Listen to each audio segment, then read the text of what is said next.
Welcome back to right click. ಎಲ್ಲಿಯೂ ನಿಲ್ಲದಿರು ಮನೆಯನೆಂದು ಕಟ್ಟದಿರು ಅಂತ ಕುವೆಂಪು ಅವರು ಹೇಳಿದ್ದಾರೆ. ಆದರೆ ವೆಬ್ಸೈಟ್ ಕಟ್ಟಬೇಡಿ ಅಂತ ಯಾರೂ ಹೇಳಿಲ್ವಲ್ಲ, ಬೆಟ್ಟಾಕಿ ಆಗಿದ್ರೆ. ಹಾಗಾದರೆ ಆಪತ್ಕಾಲಕ್ಕೆ ಅಲ್ಲದೆ ಇದ್ರೂ ನಮ್ಮದು ಅಂತ ಒಂದು ಇರಲಿ ಬಿಡಿ ಅಂತ ಎಲ್ಲರಿಗೂ ವೆಬ್ಸೈಟ್ ಕಟ್ಕೊಳ್ಳೋ ಆಸೆ ಇದ್ದೇ ಇರುತ್ತೆ. ಆದರೆ ಈ ವೆಬ್ಸೈಟ್ ಕಟ್ಟೋ ಕೆಲಸ ನಿಜಕ್ಕೂ ಸುಲಭನಾ ಕಷ್ಟನಾ ಅಂತ ಬಹುತೇಕರಿಗೆ ಗೊತ್ತಿರಲ್ಲ. ಅದರಲ್ಲೂ ಮನೆ ಕಟ್ಟೋದನ್ನು ಮುಂದೂಡದಂತೆ ಸದ್ಯಕ್ಕೆ ಬೇಡ ಬಿಡಿ ಅಂದ್ಕೊಂಡು ಇದನ್ನು ಪೋಸ್ಟ್ಪೋನ್ ಮಾಡಿದವರು ಉಂಟು. ಆದರೆ ಈ ವೆಬ್ಸೈಟ್ ನಿಮಗೆ ವೆಬ್ಸೈಟ್ ಕಟ್ಟೋದು ಹೇಗೆ ಅನ್ನೋ ಮಾಹಿತಿಯನ್ನು ತಂದು ಕೊಡೋ ಪೋಸ್ಟ್ ನಂತರ. ಸರಿ, ಹಾಗಿದ್ರೆ ನೋಡೋಣ ಬನ್ನಿ ವೆಬ್ಸೈಟ್ ಕೆಲಸ ಮಾಡೋದು ಹೇಗೆ ಅಂತ ಈ ವೆಬ್ಸೈಟ್ ಅನ್ನೋ ವೆಬ್ಸೈಟನ್ನು.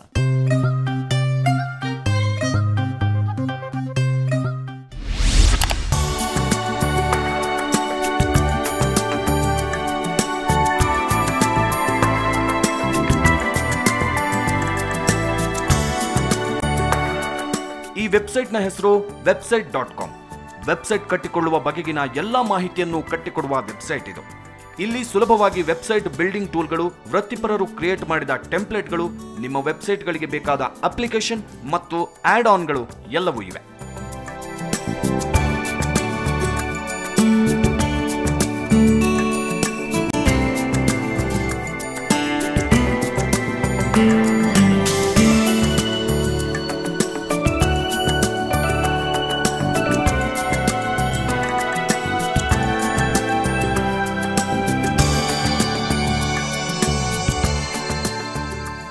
ನಿಮ್ಮ ವೆಬ್ಸೈಟ್ಗೊಂದು ಪರ್ಸನಲ್ ಡೊಮೈನ್, ಇಮೇಲ್ ಅಕೌಂಟ್, ಅನಾಲಿಸಿಸ್ನ ವಿಧಾನಗಳು, ರಿಪೋರ್ಟ್ಗಳು ಮತ್ತು ಸುರಕ್ಷತಾ ಕ್ರಮಗಳು, ಹೀಗೆ ಎಲ್ಲದರ ಬಗೆಗಿನ ಮಾಹಿತಿಯೂ ಲಭ್ಯ. ವೆಬ್ಸೈಟ್ ಹೇಗೆ ಕಟ್ಟುವುದು ಎಂಬ ಬಗೆಗಿನ ವಿಡಿಯೋ ಮಾರ್ಗದರ್ಶಿಕೆಗಳು ಇಲ್ಲಿವೆ.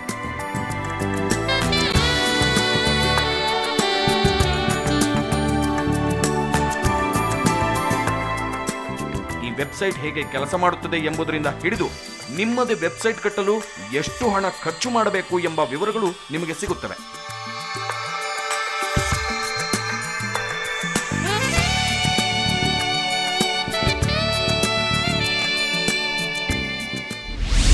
ಸ್ಮಾರ್ಟ್ ಫೋನ್ಗಳನ್ನು ಕೊಂಡ್ಕೊಳ್ಳೋದು ಸುಲಭ, ಆದರೆ ಅವುಗಳಿಂದಾಗೋ ಕಿರಿಕಿರಿಗಳಿಗೆ ಪರಿಹಾರ ಕಂಡುಕೊಳ್ಳೋದು ಸುಲಭ ಅಲ್ಲ.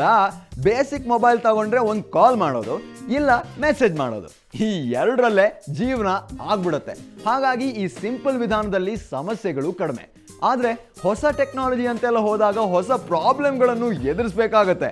ಕೆಲವೊಮ್ಮೆ ನಿಮ್ಮ ಮೊಬೈಲ್ ಕಾರಣ ಇಲ್ಲದೆ ಹ್ಯಾಂಗ್ ಆಗೋದು ಹ್ಯಾಂಗೆ, ಇದ್ದಕ್ಕಿದ್ದಂತೆ ಸ್ಲೋ ಯಾಕಾಗತ್ತೆ, ಇಂಥದ್ದೆಲ್ಲ ಪ್ರಾಬ್ಲಮ್ ನಿಮಗೂ ಇದ್ರೆ ಬನ್ನಿ ಸಮಸ್ಯೆಗಳನ್ನು ಧೈರ್ಯವಾಗಿ ಎದುರಿಸೋಣ ಸ್ಪೂನ್ ಫೀಡ್ನಲ್ಲಿ.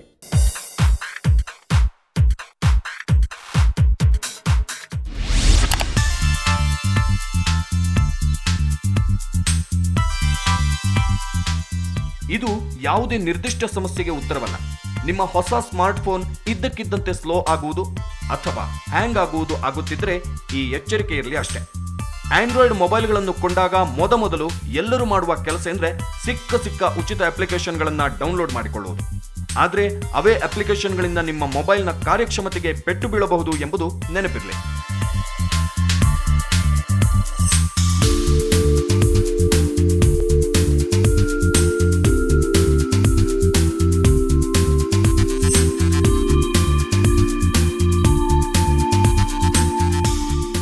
ಉದಾಹರಣೆಗೆ, ನಿಮ್ಮ ಸ್ಮಾರ್ಟ್ ಫೋನ್ ನಾರ್ಮಲ್ ಮೋಡ್ನಲ್ಲಿ ಸರಿಯಾಗಿದ್ದು ಫೋನ್ ಮೋಡ್ಗೆ ಹೋದಾಗ ಹ್ಯಾಂಗ್ ಆಗುತ್ತಿದ್ರೆ ನೀವು ಇತ್ತೀಚೆಗೆ ಯಾವುದಾದ್ರೂ ಕಾಲ್ ರಿಲೇಟೆಡ್ ಅಪ್ಲಿಕೇಶನ್ಗಳನ್ನ ಡೌನ್ಲೋಡ್ ಮಾಡಿದ್ದೀರಾ ಎಂಬುದನ್ನು ಪರಿಶೀಲಿಸಿ. ಉದಾಹರಣೆಗೆ, ನೀವು ಕಾಲ್ ರೆಕಾರ್ಡಿಂಗ್ ಮಾಡುವ ಅಥವಾ ಕಾಲ್ ರಿಲೇಟೆಡ್ ಆಗಿರುವ 2 ಅಪ್ಲಿಕೇಶನ್ಗಳನ್ನು ಒಮ್ಮೆಲೆ ಡೌನ್ಲೋಡ್ ಮಾಡಿದರೆ ನೀವು ಕಾಲ್ ಮೋಡ್ಗೆ ಹೋಗುತ್ತಿದ್ದಂತೆ ಈ 2 ಅಪ್ಲಿಕೇಶನ್ಗಳು ಒಟ್ಟಿಗೆ ಲಾಂಚ್ ಆಗಿ ನಿಮ್ಮ ಕರೆ ಮಾಡುವ ಕ್ರಿಯೆಗೆ ಅಡೆತಡೆಗಳಾಗಬಹುದು. ಅಂಥ ಸಂದರ್ಭದಲ್ಲಿ ಯಾವುದಾದ್ರೂ ಒಂದು ಅಪ್ಲಿಕೇಶನ್ ಅನ್ನು ನೀವು ಅನ್ಇನ್ಸ್ಟಾಲ್ ಮಾಡಿದ್ರೆ ನಿಮ್ಮ ಸಮಸ್ಯೆ ಬಗೆಹರಿಯುತ್ತದೆ. ಇದು ಕೇವಲ ಉದಾಹರಣೆಯಷ್ಟೇ. ಹಾಗಾಗಿ ನೀವು ಡೌನ್ಲೋಡ್ ಮಾಡುವ ಅಪ್ಲಿಕೇಶನ್ಗಳು ಮತ್ತು ನಿಮ್ಮ ಸಮಸ್ಯೆ ಎರಡನ್ನೂ ಹೋಲಿಸಿ ನೋಡಿ ಕಿರಿಕಿರಿ ತಪ್ಪಿಸಿಕೊಳ್ಳಬಹುದು.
ಸಣ್ಣ ಪುಟ್ಟ ಸಮಸ್ಯೆಗಳಿಗೂ ಸರ್ವಿಸ್ ಸೆಂಟರ್ ಕಡೆ ಮುಖ ಹಾಕೋಕ್ಕಿಂತ ಸೆಲ್ಫ್ ಸರ್ವಿಸ್ ಒಳ್ಳೆಯದು ಅನ್ನೋದು ನನ್ನ ಅಭಿಪ್ರಾಯ.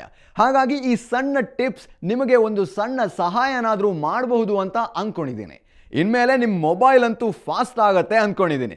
ಹಾಗಾದರೆ ನಾನು ಸ್ವಲ್ಪ ಫಾಸ್ಟ್ ಆಗಿ ಒಂದು ಬ್ರೇಕ್ ತಗೊಂಡು ಅಷ್ಟೇ ಫಾಸ್ಟ್ ಆಗಿ ವಾಪಸ್ ಬರ್ತೀನಿ ಆನ್ ರೈಟ್ ಕ್ಲಿಕ್.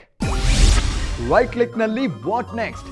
ಇಲ್ಲಿ ನೋಡಿ ಜಿ, ಇಲ್ಲಿದೆ LG ಗ್ಯಾಜೆಟ್ ಗ್ಯಾಲರಿಯಲ್ಲಿ ಬೀಟಾದೊಂದಿಗೆ ಆಟ ಆಡಿ.